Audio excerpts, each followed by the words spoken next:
Alright, so we are about to start the final chapter, Smile, which is, this is where it all falls apart for our good friend... Where things happen. Yep. This is where spoilers happen. Although, if it's actually where they happen in the game, can it really be spoilers? But it's got such a happy title. It does have such a happy title, and it's also got a happy protagonist. Look at this fella. He is just... Yeah. He is the apex of... Well, not at the moment, but he will be. Yeah, he's looking a bit dark and down at the moment. Oh no, he's just mysterious. And not everybody who's mysterious is brooding. Jesus.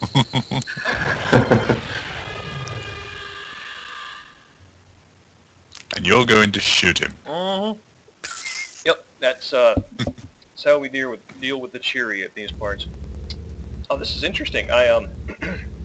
Apparently the moon starts out normal in this one. Oh, this is good. Hold on.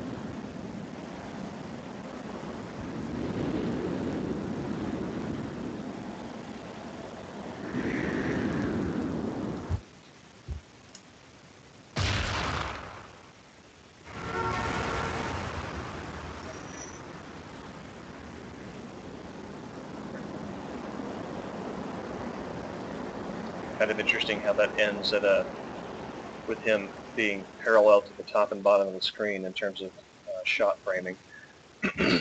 But so yeah, so it looks like this is where Matsuoka takes the, I don't know if it's the concierge or if it's the actual leader of the Liberal Party, has it bound up with a wall gag and pushed off the top of a building out in D.C.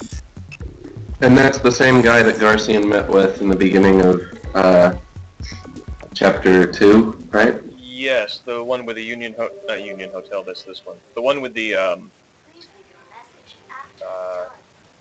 tea house, the Japanese restaurant. Yeah. Fukushima, that's it. Have you decided on your vote? If you haven't, please let the Republic Party make the most of your precious vote. Thank you and have a nice day. I remember that somebody emailed me saying once in response to this for my FAQ, saying that this was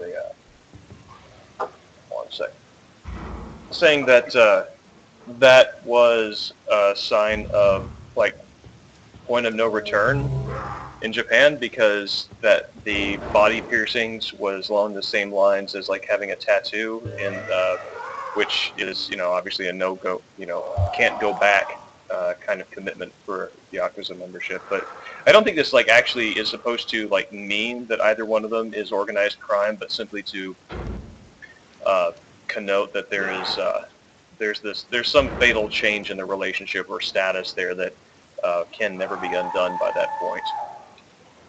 Mm.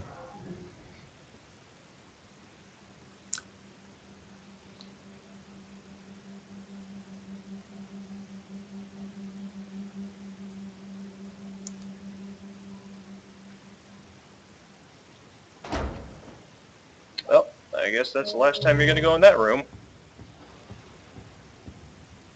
And now we finally get to see what is in the room with many locks and many weights.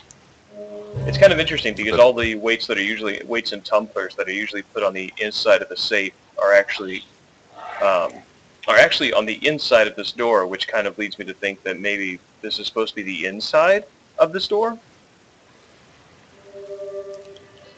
So maybe the screaming's been coming from inside the room? That's terrible. What a coincidence. Check. This time, the game is mine.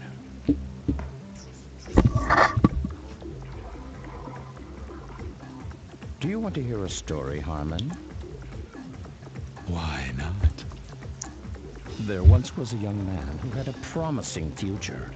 The center-back position was his to keep, and no one could take that away from him. Any play was a fair play.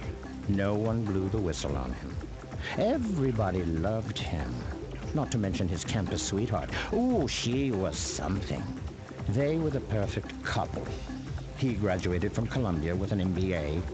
His opportunity was infinite. He could do whatever he wanted with his life. But was he satisfied? No. Every night he would cry, begging the Lord. Something deep within needed awakening. Then one day it happened. That moment when the subconscious rises to the surface. Well, the way it triggered was very simple. It happened when his mother came on to him one night. As if the spirit of Jack the Ripper had taken over his body, he stabbed and stabbed until you couldn't tell who she was. You know what I think?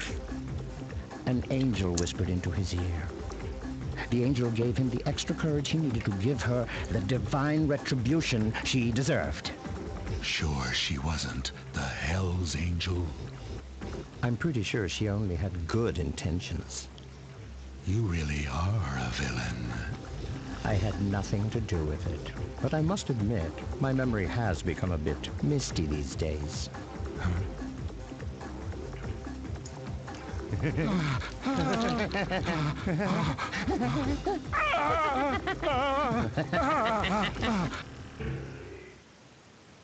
And that is about one of the most confusing cutscenes in the game. But yeah, I think that something that's interesting is like later you see Kunlun and Harmon being shot up by from the first-person view of somebody entering an identical room in the Union Hotel's, I think, penthouse suite, and that the postures they take, sort of like defensively against Garcian there, are the same that they take when they're getting shot up. So there's definitely overlap in terms of like that is some sort of destructive instance where you know they're being their project is at risk. And it's also interesting that at this point I believe Harmon is supposed to be gone, and you still hear the hollers from the other room, so suggesting that I guess the hollers are definitely in Garcian's head.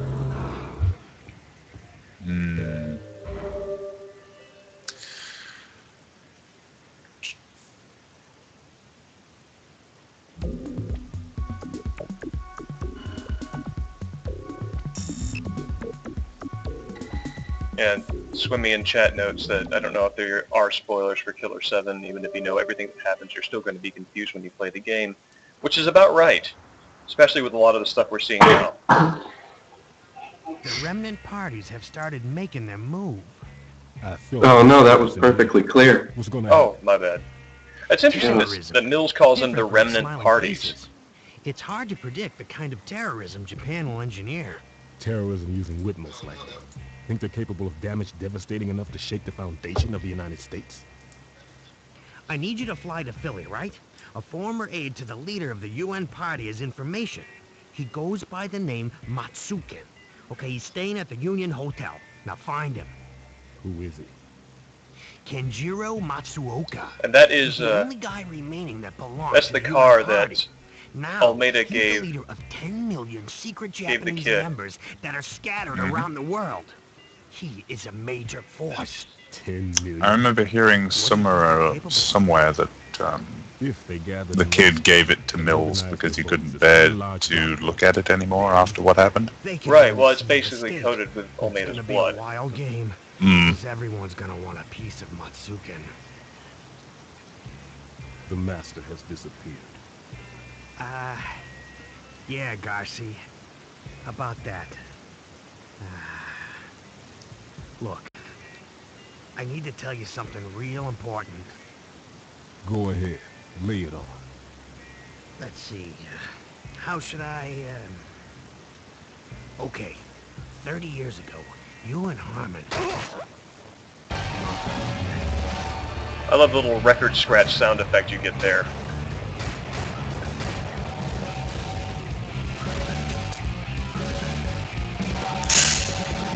It's also... Why does he stop?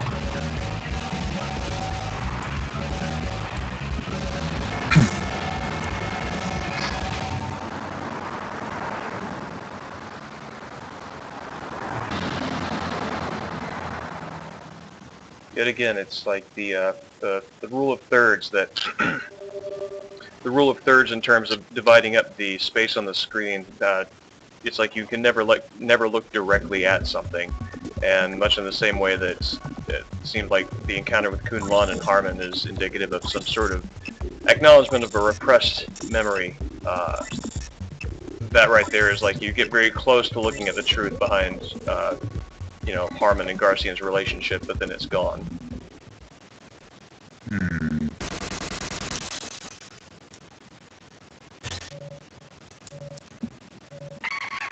Far more here to take in than you can actually take in one playthrough. Absolutely, it's like a lot of the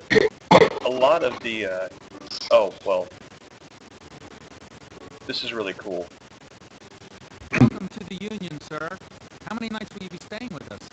Actually, I'm meeting someone.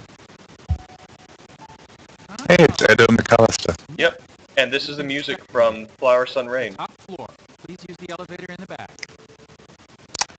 I mention it simply because I am actually knocking away at Flower, Sun and Rain I remember on and off of our guests. at the moment. Your bag, sir. That It's kind right. of in response. I'm sorry, I didn't mean to cut you off. It's kind of been on the sidelines though because I've been obsessed with, well, you know what. Yeah.